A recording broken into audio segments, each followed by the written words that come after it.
부분에는 예수 그리스도의 십자가와 부활이 있다고 말할 수가 있겠습니다. 이 말은 우리의 신앙이 이 예수님의 십자가 죽음과 부활의 은총 위에 깊이 뿌리를 내려야 한다라는 그런 의미가 되겠습니다. 다르게 말하면 우리가 예수님의 십자가와 부활을 바로 알고 그 위에 견고하게 터를 잡지 않으면 우리의 신앙의 형성이 바르게 되지 않는다는 그런 의미가 되겠습니다. 이것은 신구약 성경을 관통하는 진리라고 할 수 있겠습니다. 예수님이 등장하시는 복음서만 나온다거나 사도 바울의 서신서만 나오는 것이 아니라 신구약 전체가 결국에는 이 메시지를 우리에게 힘있게 증거하고 있다라고 말해도 과언이 아닌 것입니다. 우리가 모세 하면 보통 사람이 딱 무슨 얘기를 하면 이렇게 짝이 오지 않습니까? 아브라함 하면 믿음의 조상, 이삭 하면 순종, 이런 식으로 이렇게 연결이 많이 됩니다. 모세 하면 바로 사람들이 뭘 떠올리냐면 율법 이렇게 떠오릅니다. 그도 그럴 것이 하나님께서 모세를 통해서 시내산에서 이스라엘 백성에게 율법을 주셨기 때문에 모세의 율법, 모세 오경, 또 모세와 토라 이렇게 연결이 되는 것이 지극히 자연스럽습니다. 아마도 오늘 우리가 계속해서 지금 보고 있는 히브리서 11장의 1차적 청중들의 입장에서는 더더욱 그랬을 것입니다. 이 히브리서의 1차적 청중은 원래 유대인으로서 유대교에 몸담고 있다가 예수님의 십자가 복음을 영접하고 그리스도인이 된 사람들입니다. 다시 말하면 혈통으로는 유대인이지만 신앙적으로는 그리스도인이 된 사람들입니다. 그러니까 이 사람들에게 있어서 모세 하면 아주 자연스럽게 율법 이렇게 떠오르는 것이 너무나 당연하다는 것입니다. 그런데 오늘 히브리서 기자는 모세를 율법과 연관시켜 설명하지 않고 믿음과 깊이 연관하여 설명하고 있습니다. 사실 이스라엘 백성들은 모세하면 율법만 떠올렸어요. 그래서 모세 율법이 지상 최고의 가치다시피 했습니다. 그런데 히브리서 기자는 사실 모세야말로 진정한 믿음의 사람이었다 이렇게 말을 하고 있습니다. 그 정도가 아니라 그는 믿음으로 살고 행동한 자의 전형적 인물로 제시되고 있습니다. 히브리서 11장에 가장 많은 분량을 할애하고 있는 인물은 아브라함하고 모세입니다. 그러니까 믿음의 인물의 대표자로서 모세가 등장하고 있다는 것입니다. 자, 오늘은 그 가운데서도 6월절 어린 양의 피를 믿는 믿음으로 행한 모세와 이스라엘 백성에 대해 살펴보고 은혜 보고자 합니다. 우리가 오늘 11장의 28절에 보면은 아까 구절이 지난주 구절이 아닌데 이렇게 되어 있습니다.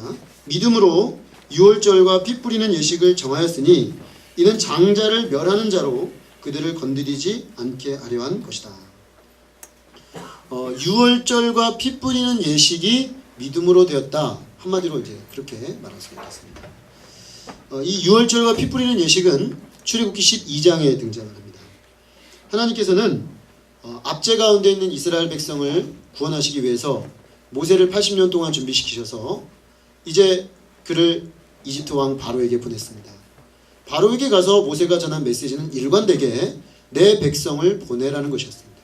내 백성을 보내어 시내산에 가서 하나님을 예배할 수 있도록 가라 라는 것이었습니다. 이집트의 왕 파라오의 입장에서는 얼토당토인 이야기죠. 그래서 그는 듣지를 않습니다. 듣지 않고 계속해서 저항을 합니다. 저항하는 바로에게 하나님께서는 모세를 통해서 하나님이 말씀하고 계시다는 것을 입증해 주기 위해서 10가지 재앙을 계속해서 보내시는데 오늘 10번째 재앙 이전에 9개의 재앙이 계속해서 보내어지는 것을 볼 수가 있습니다. 근데 그 재앙들이 계속해서 진행되면서 어떻게 되냐면 이스라엘의 산업과 경제와 일상생활에 이르기까지 심각한 타격을 입었습니다. 이집트의 그 젖줄이라고 할 수 있는 그 강이 나일 강이 피로 물들기도 하고 개구리가 뛰어 올라와가지고 일상생활이 어려워지고 그 개구리 그제를 다 죽죠. 그래가지고 악취가 진동을 해서 이거 치우느라고 아마 한동안 고생했을 겁니다. 이가 나오고 독종이 나와서 사람들이 병에 걸리고 그다음에 나중에는 짐승들도 결국에는 가축들이 사라져갔다는 얘기입니다. 짐승들이 죽어나갔고 그 다음에 농작물도 우박으로 나갔고 우박 친 그 나머지를 메뚜기가 다 잡아먹었습니다. 그러니까 사실은 먹을 거 또 마실 거 다 망가진 거예요. 그들의 기본 기간 산업이 다 망가진 상황입니다. 그리고 그들의 모든 그 일상생활의 가장 기본적인 것이라고 할 수 있는 태양이 아홉째 날에는 가려졌습니다. 그러니까 다시 말하면 이집트는 거의 초토화되다시피 한 것입니다. 자, 이 정도가 되면은 웬만하면 항복하고 나와야 되는데 하나님이 참신이고 이집트가 섬기는 신은 거짓이다라는 걸 인정하고 항복해야 마땅합니다. 근데 이집트 왕 파라오는 항복하지 않습니다. 항복할 것처럼 하면서 끝끝내 저항을 합니다. 그도 그럴 것이 자기가 신이거든요. 파라오는 태양신 라의 맏아들로서 신적 존재라고 스스로를 생각하고 있었습니다. 이집트의 모든 종교와 정치의 기반은 바로 그 신앙 위에 세워져 있었습니다. 그러므로 그가 하나님을 인정하는 순간 이집트의 거짓 신앙과 거짓 삶에 기반한 모든 기초들이 다 무너진 거예요. 사실 다 무너졌는데 그 무너진 걸 인정하고 싶지가 않은 거예요. 그래서 저항하고 버티고 있었습니다. 하나님께서는 이제 모세를 통해서 마지막 가장 결정적인 재앙을 말씀하십니다. 그것은 바로 이집트의 왕 파라오의 맏아들을 비롯하여 이집트의 가장 평범한 집안에 이르기까지 장자, 심지어 그 집의 가축의 첫째까지 다 쳐서 죽이시겠다라는 그런 경고였습니다. 그리고 이에 대해서 이스라엘 백성들은 집집마다 한 집당 한 마리의 소나 염소를 잡아서 그 피를 흘려서 그 피를 집의 문설주죠. 이렇게 문 임방, 이렇게 문의 점체에 바르고 문설주에 발라서 각 집마다 이 재앙을 피하도록 말씀하셨습니다. 이것을 유월절 절기라고 하는데 그 밤에 하나님의 사자가 이집트 전역에 다니면서 집집마다 장자를 쳐서 죽이실 것인데 그 피를 본 집마다 넘어가리라. 유월, 건너뛴다는 뜻이죠. 패스오버. 그래서 이 집은 지나가겠다. 그래서 유월절 절기 이렇게 말하고 있는 것입니다. 히브리서 11장 28절은 이 모든 행위가 믿음으로 이루어졌다 이렇게 말씀하고 있습니다. 자, 왜 이것을 믿음이라고 말하는 것일까요? 사실 그날 밤에 이스라엘 백성 입장에 한번 되어볼 필요가 좀 있습니다. 그들의 입장에서 집집마다 염소나 양을 잡아가지고, 특별히 어린 양을 많이 잡았겠죠. 어린 양을 잡아서 집집마다 죽여서 피를 바르고 나머지를 구워서 이제 먹도록 했는데, 그것도 허리에 띠를 띠고 급하게 지팡이를 짚고 먹으라고 했어요. 왜냐하면 그날 밤에 죽고 나면 다음날 바로 나가게 될 것이기 때문에 여행을 떠날 채비를 하고 딱 음식을 급하게 먹으라고 했습니다. 자, 이 명령이 이스라엘 백성들 입장에서는 굉장히 좀 의아한 명령이라고 생각이 듭니다. 왜냐하면 이게 무슨 이집트로부터 탈출을 가져올 수 있을까라는 생각이 드는 거죠. 바로가 더더군다나 지난 9번의 재앙을 통해서 거의 다 망가졌지만 바로는 끄떡없거든요. 이렇게 한다고 저 바로가 갑자기 항복을 할까? 그리고 피를 바른다고 해서 자기들은 재앙에 벗어나고 피를 바르지 않은 그들은 장자가 다 죽고, 이게 인간적인 생각으로 보면은 잘 믿어지지가 않고 별로 그렇게 근거가 없어 보이는 그런 이야기였다는 것입니다. 어찌 보면 역설적으로 볼 때 지난 9번의 재앙은 실패처럼 보였습니다. 왜냐하면 바로가 저항하고 있기 때문에. 그런데 하나님은 이 인간적으로 볼 때 이해하기 어려운 명령을 말씀하셨습니다. 어린 양의 피를 문설주에 바르라 는 것입니다. 하지만 모세와 이스라엘은 인간적으로 볼 때 이 받아들이기 어려운 명령을 받아들이고 믿음으로 순종했습니다. 즉 살아계신 하나님께서 그들을 재앙에서 건지시기 위해 주신 하나님의 말씀, 하나님의 약속으로 믿고 순종한 것입니다. 사실 이스라엘 백성 중에서 이런 사람들이 혹시 있을 수 있겠습니다. 꼭 피를 발라야 되나? 그리고 정말 죽을까? 안 죽을 수도 있잖아. 그리고 피를 바른다고 무슨 피가 무슨 신기한 능력이 있다고 꼭 되겠어? 라고 생각을 하고 안 바른 집이 있었다면 그 집은 이집트와 똑같은 운명에 처해졌을 것입니다. 다시 말하면 그날 밤의 장자 재앙은 이집트나 이스라엘이나 똑같이 이집트 땅에 있는 생명 있는 존재들에게는 다 적용되는 하나님의 보편적 심판의 법칙이었습니다. 그런데 오직 그 이집트 가정과 그렇지 않은 사람들의 운명을 가른 것은 사실은 혈통이 아닙니다. 이집트 사람이냐 이스라엘 사람이 아니라 하나님의 말씀하신 그 명령을 듣고 받아들이고 지켰는가, 그것을 믿음으로 영접했는가, 거기에서 갈라지는 것입니다. 어린 양의 피를 바르지 않은 가정은 하나님의 사자가 들어가서 장자의 생명을 가져갔지만, 어린 양의 피를 바른 가정은 하나님의 사자가 그 집을 그냥 넘어갔습니다. 그날 밤 이스라엘은 믿음의 순종으로 인해 수천 마리의 어린 양이 제물로 드려졌을 것입니다.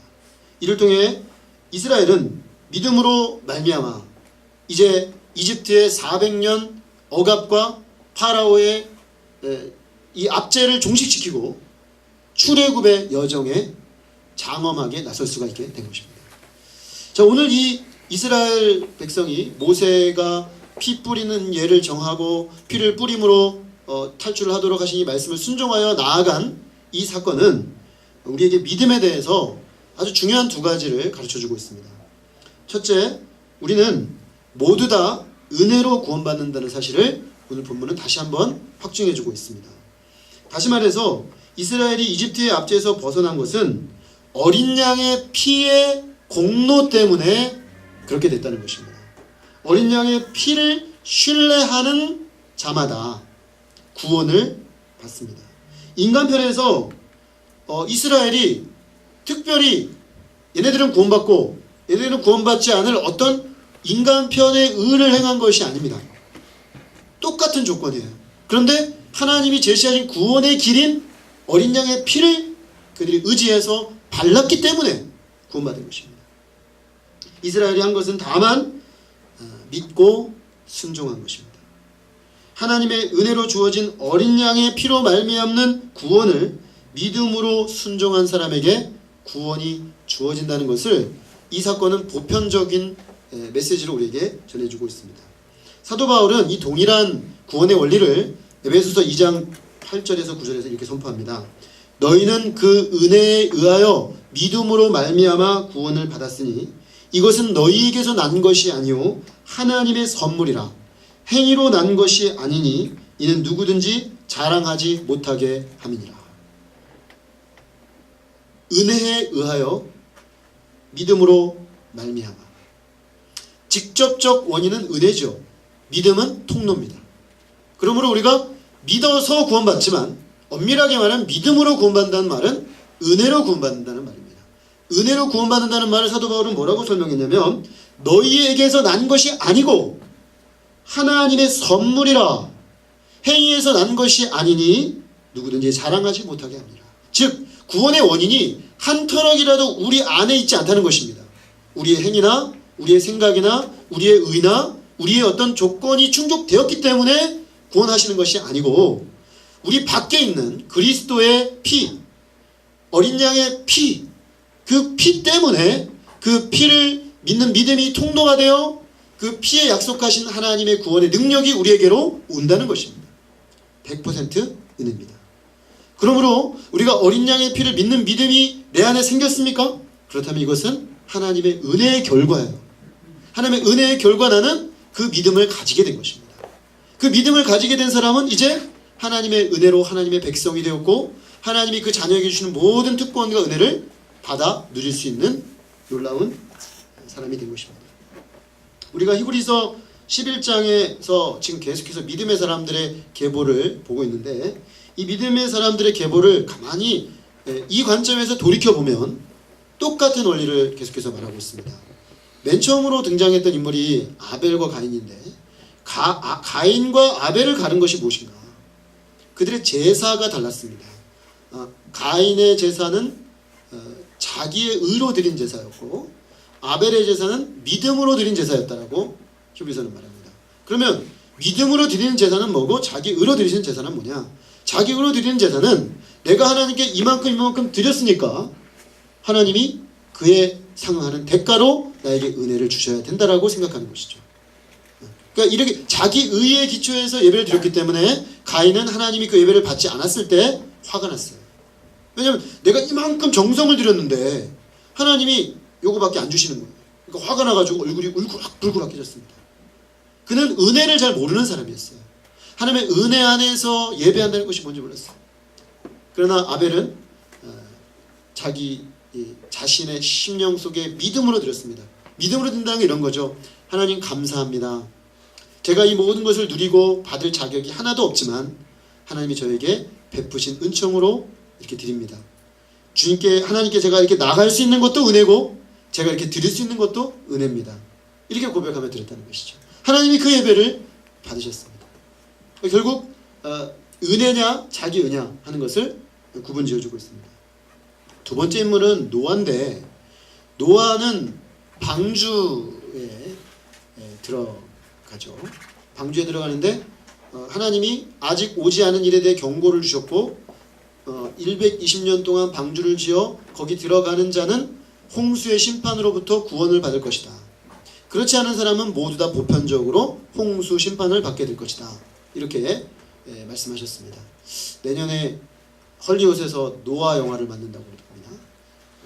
러셀 크로우가 주인공이 되는 그런 영화라고 하는데 제가 예고편에 관심이 있어서 좀 봤어요. 근데 보니까 상당히 상상력을 많이 발휘해서 만드는 것 같아요.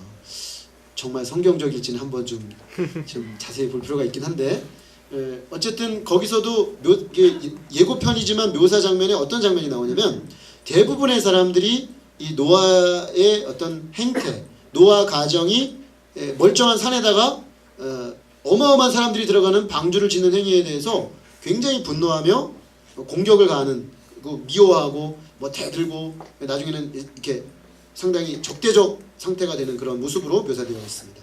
그리고 굉장히 인상적인 장면이 제가 무슨 영화 홍보하는 것 같아요. 큰 기쁨의 섬이 터졌어요. 여기 성경에 보시면 위에서도 내려왔고 밑에서도 터졌다고 됐거든요. 근데 이 영화가 상당히 잘 묘사를 했어요. 그래서 다 터져서 올라오는 거예요. 땅이 다 터져서 올라와서 물이 밑에서 올라오고 위에서 올라오니까 결국 지상에 있는 모든 존재가 죽임을 당하게 되는 거죠. 그러니까 이 노아의 가족은 왜 구원받았습니까? 어떤 사람이 생각할 때 방주를 지어서 구원받은 것이죠. 근데 그가 왜 방주를 지었습니까? 하나님의 말씀을 신뢰했기 때문입니다. 이 땅에 그때 당시 노아 시대에 죄악이 가득 차서 하나님이 반드시 심판하신다는 그 메시지, 그는 그것을 경외함으로 받아들였어요. 자기도 예외가 아니에요. 자기도 하나님의 은혜의 방법을 따르지 아니하면 자기도 심판받는 것이죠. 그런데 하나님이 구원의 길로 제시하신 방주를 그는 받아들였고 그 방주를 스스로 지어 그 방주 안으로 들어갔습니다.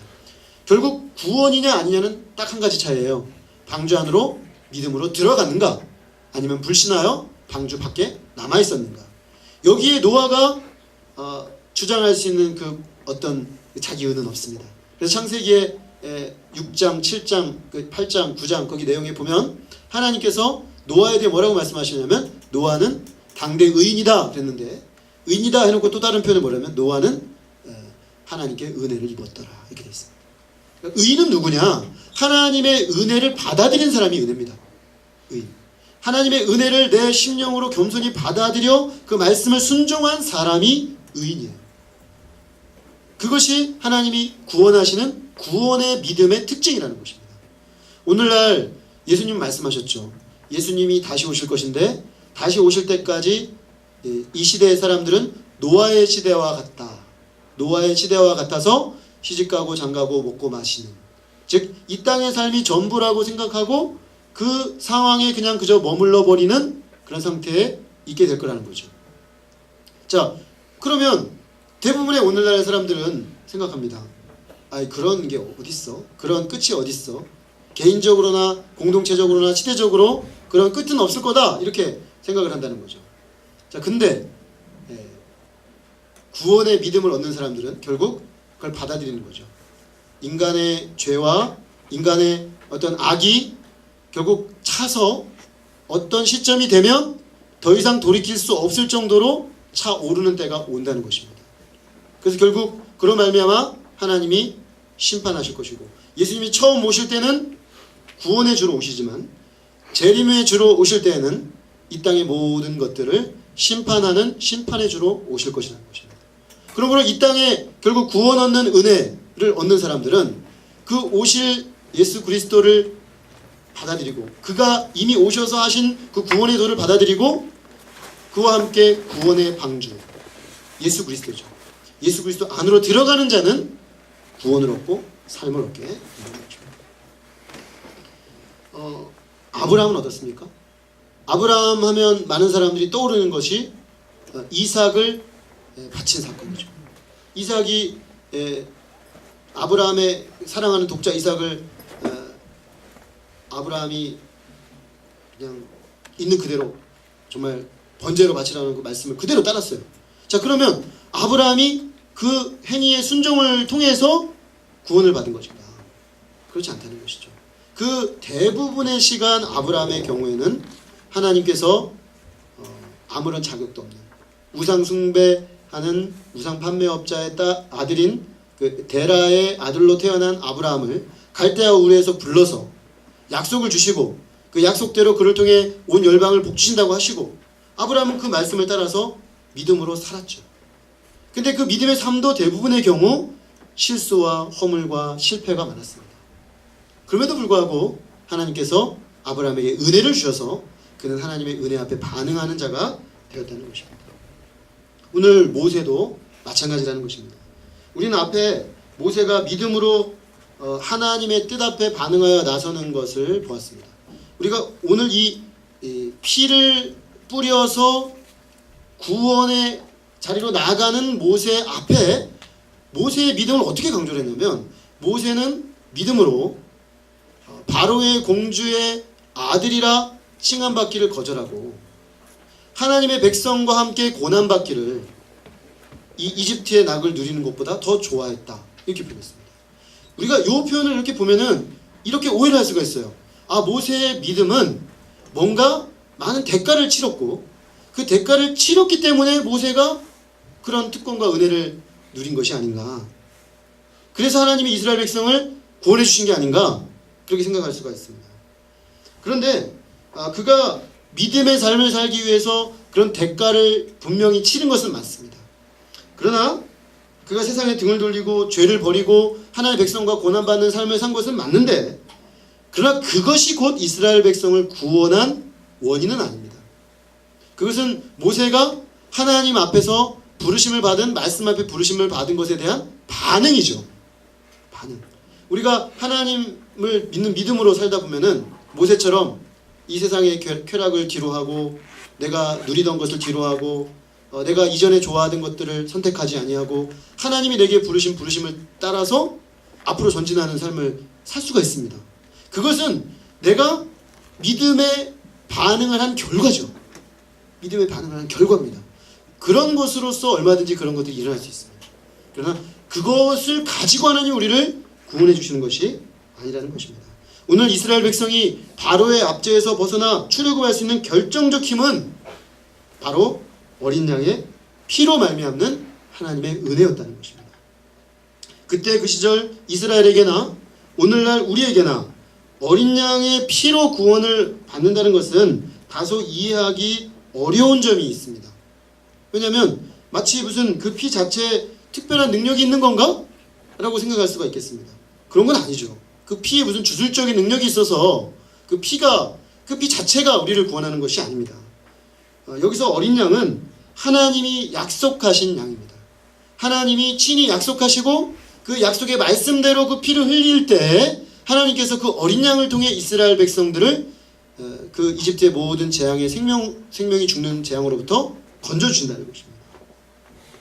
그리고 그 피가 우리의 생명을 대신한다는 것을 의미하고 있습니다. 오늘 우리는 2000년 전에 십자가에서 피 흘려 죽으신 예수님께서 바로 이스라엘 백성들이 출애굽할 때 유월절 어린 양과 같이 죽으셨다는 사실을 기억해야 합니다. 그래서 세례 요한은 예수님을 맨 처음 자기 제자들에게 소개를 할 때 요한복음 1장 29절에서 이렇게 말했습니다. 보라, 세상 죄를 지고 가는 하나님의 어린 양이로다. 그게 그가 증거하는 예수 그리스도였습니다. 세상 죄를 지고 가는 하나님의 어린 양으로 그가 오셨다는 것을 그걸 알고 있었습니다.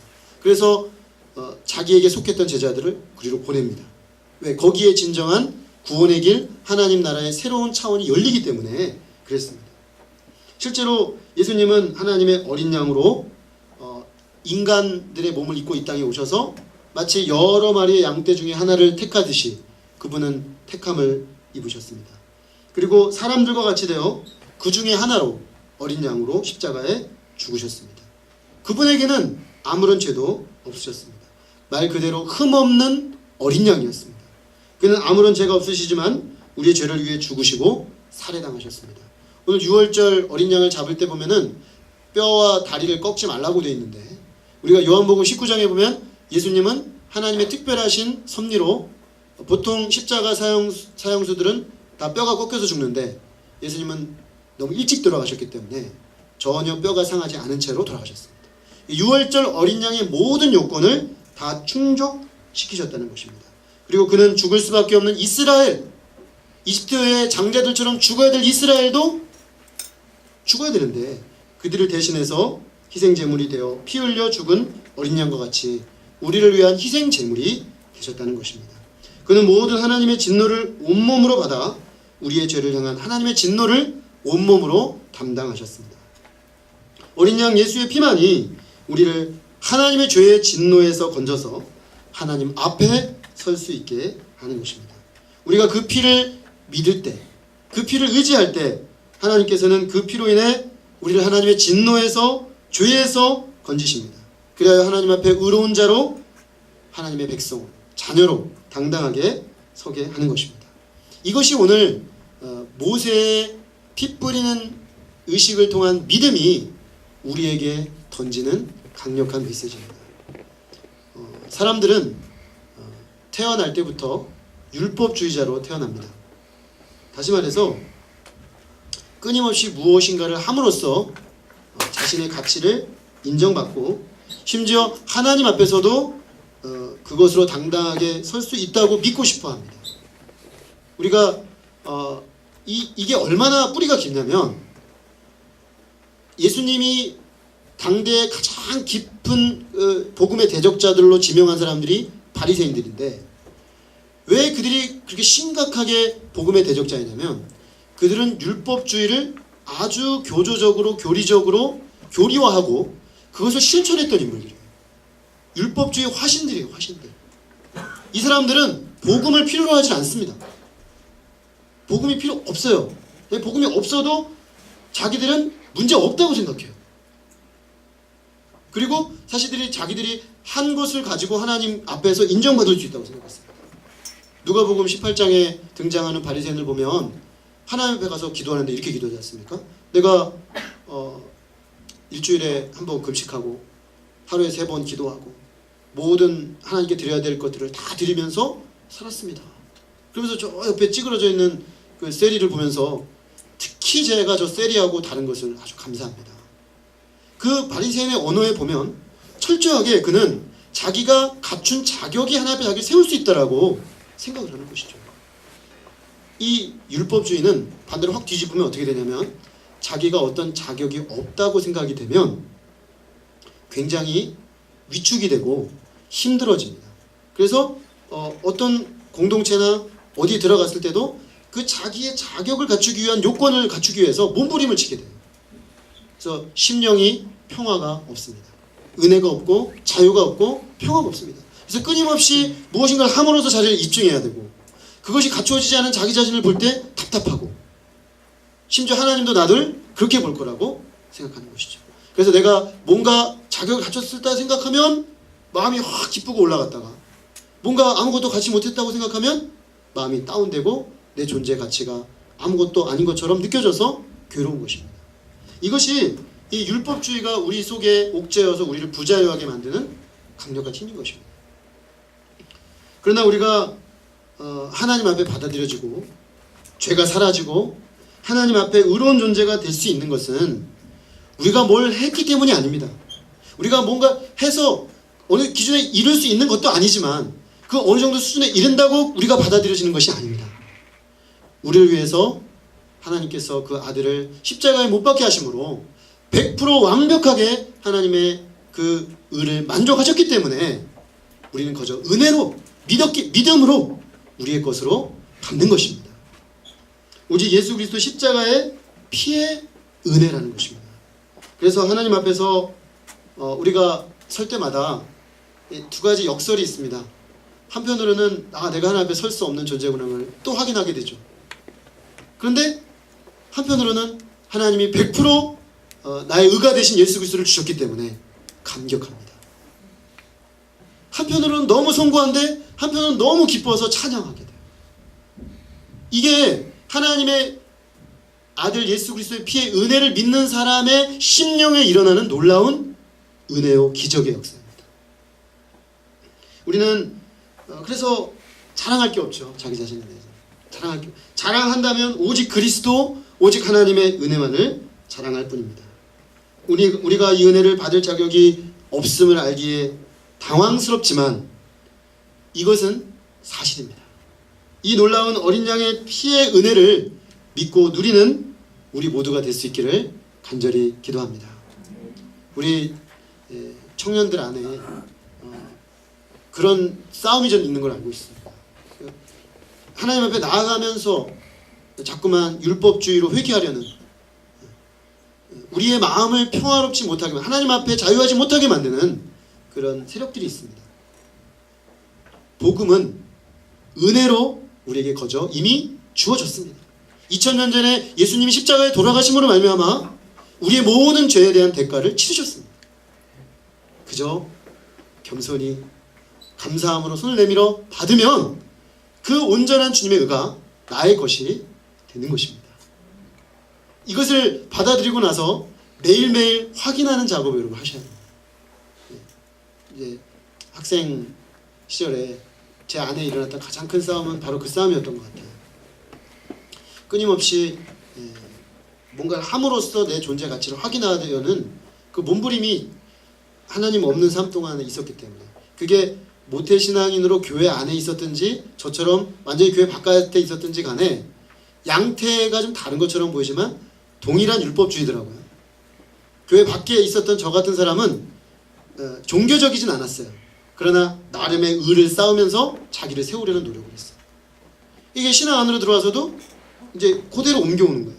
내가 이걸 하고 이걸 하면 목자님이 인정해 주시고 이 공동체에서 인정받고 하나님도 나를 인정해 주시고, 그럼 당당해지는데 잘 못하고 실수하고 그러면 당당하지가 못하고 주춤거리고 나는 거절당할 것 같은 그 두려움이 늘 내 안에 있는 걸 봤어요. 모태신앙 있는 분들도 마찬가지예요. 모태신앙인 분들은 이 자체가 잘 안 되죠. 왜냐하면 자기도 모르게 율법주의적으로 쌓아 올라와서 거기서 가치를 부여하며 살았기 때문에 이걸 허물어뜨려야 되는 어려움이 있어요. 그러나 하나님이 그것들을 내려놓게 하시고 오직 십자가의 복음만으로 서게 하시면 거기서는 놀라운 자유가 있습니다. 우리가 신구약 성경, 심지어 율법의 사람인 것처럼 보이는 모세조차도 피 뿌리는 예로 하나님의 은혜의 복음을 확정했습니다. 우리 안에 이 은혜의 복음을 믿는 믿음이 날마다 분명해져서 복음으로 말미암는 자유와 평화가 여러분의 심령에 차고 넘칠 수 있기를 기도합니다. 아멘. 둘째로 오늘 이 본문은 왜 피가 뿌려지는 것까지 가야만 했는가 하는 것을 잘 보여줍니다. 사실 오늘 모세와 이스라엘 백성들이 어린 양의 피를 뿌림으로 구별되고 구원을 얻는 믿음을 얻는 자리에 나갈 수 있었던 것은 역설적이게도 그 앞에 9가지의 재앙이 있었기 때문입니다. 무슨 말이냐면 장자가 하나님의 심판으로 죽임을 당하는 그 재앙까지 가는 그 준비 과정이었다는 것입니다. 9가지 재앙. 그들은 그 과정을 통해서 바로가 어떤 존재인지를 알게 되었습니다. 바로가 얼마나 완강한지, 얼마나 하나님 백성을 놔주고 싶은 마음이 없는지, 어찌든가 끝까지 붙잡고 자기 밑에 두려고 하는지를 이 9가지 재앙, 10가지 재앙을 거치면서 이스라엘 백성을 알게 되는 것이죠. 그래서 마침내 장자 재앙과 같은 강력한 재앙이 아니고서는 결코 그는 이스라엘 백성을 놓아주려고 하지 않는다는 사실을 알게 됐습니다. 또한 이스라엘 백성들 자신도 아마 여기까지 오지 않았으면 나오려고 하지 않았을 겁니다.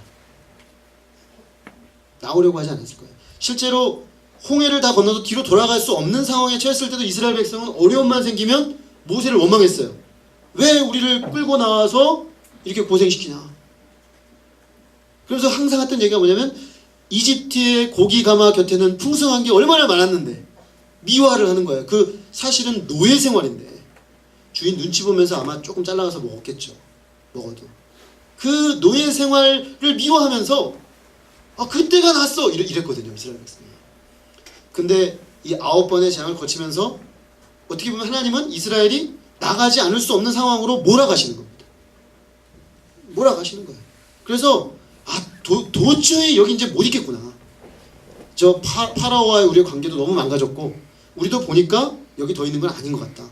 이게 마음속 깊이 뼛속 깊이 깨달아져서 모세가 피 뿌린 예식 정하고 갑시다 할 때 이스라엘 백성은 그대로 따라 나갑니다. 다 뻘떡 일어나서 따라가요. 왜냐? 이건 아니다라는 판단이 분명하게 섰기 때문입니다. 어린 양의 피를 뿌리고 하나님의 능력으로 구원받지 않고는 이스라엘도 이집트와 함께 멸망할 수밖에 없다는 사실을 그들은 알았습니다.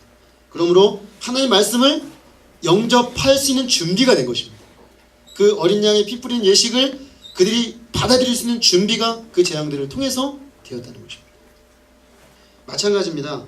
우리가 예수 그리스도의 십자가의 피의 은혜를 힘있게 붙잡기 위해서는 먼저 우리 안에 선행하는 역사가 있어야 됩니다.